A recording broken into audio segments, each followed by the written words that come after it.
Hi friends, மாம்பழ ஹல்வா எப்படி செய்யலாம்னு பார்க்கலாம். செய்கிறதுக்கு 2 மாம்பழத்தை தோல் நீக்கிட்டு மிக்சியில் அடித்து எடுத்துக்கிறேன். அரைக்கப் அளவுக்கு கார்ன்ஃப்ளவர் மாவை தண்ணியில் கரைச்சி எடுத்துக்கலாம். அடுப்பில் ஒரு கடாய் வச்சு அதில் 1 ஸ்பூன் அளவுக்கு நெய் சேர்த்துக்கோங்க. அரைச்சி வச்சுருக்க மாம்பழத்தை இதோடு சேர்த்து நல்லா கலந்து விட்டுறலாம். நம்ம கலந்து வச்சுருக்க கார்ன்ஃப்ளவர் மாவையும் இதோடு சேர்த்துக்குங்க. சேர்த்துட்டு இது எல்லாத்தையும் ஒன்று சேர கலந்து விட்டுடலாம். இதுக்கு நான் 1 கப் அளவுக்கு சர்க்கரை எடுத்திருக்கேன்.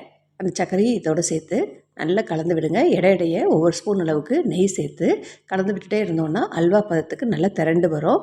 நமக்கு என்னென்ன நட்ஸ் தேவையோ அந்த நட்ஸை சேர்த்துக்கலாம். நான் இன்றைக்கி பாதாம், முந்திரி 2 சேர்த்துருக்கேன்.